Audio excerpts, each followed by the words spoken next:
Are you starting a nonprofit, but you are worried about how to stay compliant? Watch this video because I'm going to break some things down for you. Let's get into it. Hey y'all, this is Tiffany with Boss on a Budget. I help people start their nonprofits and raise money for their new nonprofits. If you are looking for a private community of nonprofit founders just like you can join my private membership where you'll get weekly calls with me to help you with raising money for your new nonprofit. If you want to join, comment join below. Now, in this video, I want to share some information about how to stay compliant because I realize that a lot of people who start nonprofits hesitate because they're so worried about getting in trouble, specifically with the IRS. But I want to share 5 things in this video that you should be mindful of to help you stay on track and on target with your compliance for your nonprofit. Before I get into the 5 things, I just want to share one thing you should do first. The first thing you should do is figure out what's required for your state and figure out what's required federally. They are 2 different kinds of compliance, 2 different kinds of oversight over your nonprofit's operations, and you need to separate the 2. So just because you handle what you need to handle with the IRS does not mean you are off the hook with the state. And that happens with a lot of people. Either they handle the state paperwork but don't realize there's stuff they got to do with the IRS, or vice versa. So in this video, I'm going to share 5 things you need to be thinking about in terms of your compliance to stay on top of everything. The first thing I want you to do is prioritize the 990 form. That is a federal form that you submit to the IRS. It's an annual information form that nonprofits need to submit to the IRS. Why am I saying prioritize this? Because if you do not submit this form, and if you don't submit it for 3 years in a row, the IRS will automatically revoke your status. I talked about this in more detail in the video that I'm linking above, but I really need you to understand why it's so important to know about this form and that you submit it on time. Now, the deadline for the 990 form is different for different nonprofits. It's based on when the end of your fiscal year is. So if you tell the IRS in your application for 501c3 status, the end of your fiscal year, then they're going to calculate 5 months and 15 days after that for the due date for your 990. There are 3 different versions of the 990, the full 990, the 990 EZ, and the 990 postcard, and there are different income limits. So if you don't make over $50,000, you're eligible for the postcard, and then there are other limits for the other 2. You need to know all this information so that you're submitting the correct form.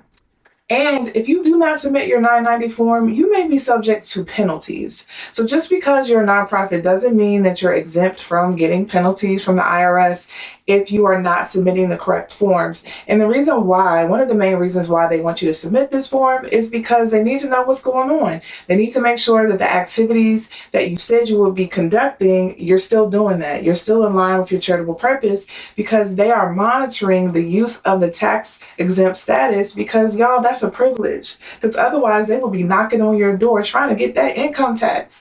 So they just want to make sure that you're still operating as a nonprofit. You still have a charitable purpose. And the main way they do that is through that form. So if you do not fill it out, they have nothing left to do but assume you're not doing those activities anymore or something is gone left. And so they're going to assume the worst. So the best thing you can do is prioritize the 990. This is what I want you to do. I want you to, first of all, write down the deadline for yourself every year. Everyone, not just the founder, everyone on the board should know this. They should know when the 990 is due because that's their responsibility to make sure the form is submitted, right? It's not just the founder's responsibility, it's the entire board's. The second thing I want you to do is just be mindful of the form that you want to submit because the level of information you have to supply gets deeper once you start graduating to the different forms. So you need to know for yourself which form you're going to apply to make sure you have all the information and the data you need to fill out those forms so you're not late. The second thing you can do to make sure you're staying compliant is at the state level, and that is checking for any annual form requirements. This differs from state to state. So you may not be required to submit a form every year. It may be every 2 years. You may not have to ever submit an annual report. Every state is so different that I can't say for you right now in this video what it means for you because I don't know where you are. But what I can say is Check with your Secretary of State's office because that's more than likely the office where you incorporated your nonprofit. They're normally the office that then maintains, the oversight of your operations. So they'll have requirements for submitting paperwork and for submitting updates. So check with the Secretary of State's office, either calling them or on their website, to see what's required of you to submit every year. Sometimes it's just a simple form for you to update your board members or to provide any updates to your articles or to your bylaws if they require that. Sometimes it's more detailed. Sometimes they want financial information in that form. Sometimes it's not an actual form you fill out. It's you having an online account and you just going in there and updating the online account. But let me tell you something. If you don't remember the password or the username to that, or you just are losing sight of that stuff, you're going to forget because you only have to do it once a year. And so you're not going to remember. So that's why I'm telling you these things in this video, so you can write all this down and keep track for yourself and put ticklers on your calendar to make sure you're still in compliance. I actually created a free nonprofit compliance checklist. So if you want to download that, you can comment compliance below and I will send you the link. The third thing you can do is check on charitable solicitation requirements. So if that's the first time you've ever heard that term, then I want to make sure you Google either charitable registration or charitable solicitation and the name of your state. More than likely, your state requires you to register in order to ask for donations or to receive grants from organizations or donors who live in that state. And if you're getting donations or grants from organizations or people in other states, you're going to have to check their requirements too.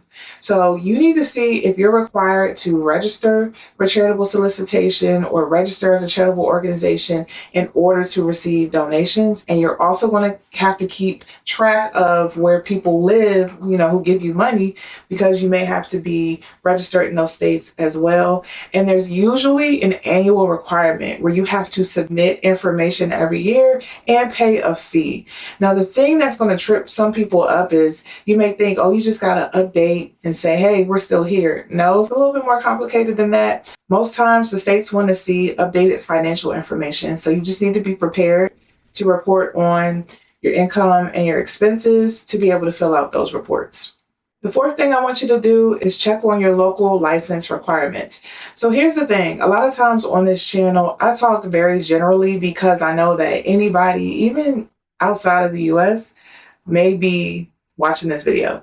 And let me just keep in mind though that a lot of what I'm talking about is for US organizations that may or may not apply for people who have operations or who have their principal office outside of the US. Let me just make sure that's clear. But sometimes you have specific type of services or work that you do that requires additional oversight or that requires additional licenses. So if you're conducting certain kinds of services that require professional certification or that require your organization to be licensed, the onus is on you as the founder and as the board to make sure you know what those requirements are and to keep up with those requirements. Because more than likely, you're going to have to submit forms or updates, whether it's every year or it's stretched out more than that. So you also need to check in with your local, either your local government, it could be a county council, it could be a city ordinance. Even in your state, they may require additional levels of licensing to do the kind of work you do. One example may be if you do hair, you may be required to be licensed to do hair, or if you have a domestic violence shelter, you may be required to have a license to provide those kind of services. But it just depends on the kind of work that you do. So just be mindful of that and make sure you stay on top of those things and write down those requirements, because you probably have to submit renewal forms regularly. The last thing you should do in order to stay compliant really doesn't have anything to do with submitting a form. It's something you need to do for yourself, for your organization internally. You need to be keeping up with financial reports. So you should have a budget created for your organization that details all of the activities and things that you are to be completing in the year. If you need help creating a nonprofit budget, I actually recorded a video on this. And also, if you need help with your budget, I can send you my budgeting masterclass where I break all this down. Just let me know if you want it below.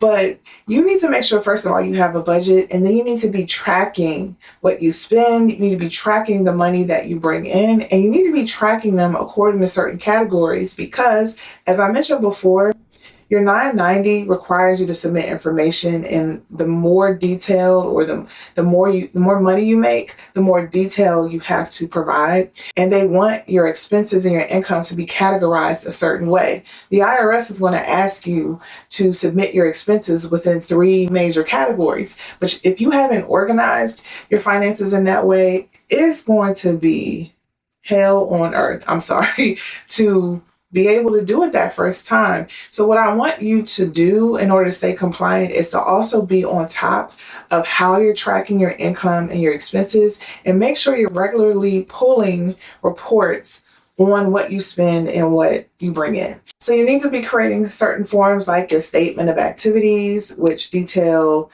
the kind of activities you're doing, your balance sheet that shows your assets and your liabilities, and you need to be able to show your functional expenses. So that is how you categorize your expenses the way the IRS needs to see them.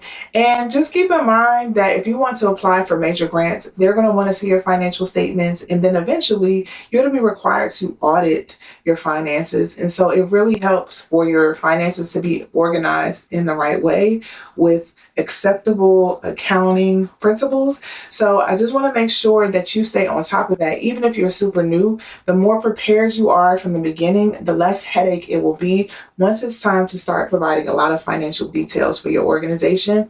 And when you start submitting forms for your state, a lot of times you're going to ask for information that mirrors what you would report to the IRS. So if you organize and categorize your accounts and all that for financial accounting based on what the IRS expects, or just based on good accounting standards, then it won't be as hard for you to fill out those state forms as well. So the bottom line is just stay on top of your finances in particular, and also just stay in contact and be aware of the important organizations, agencies like the IRS, like the Secretary of State. I didn't mention the Attorney General's office, but they usually manage the charitable solicitation requirements. Just be mindful of all of that when you're trying to stay compliant with your nonprofit. If you need help with your nonprofit, make sure you visit me at bossonabudget.com. Also, make sure you visit my channel because I have so many videos that can help you on your startup journey. Thank you so much for watching, and I'll see you in the next video.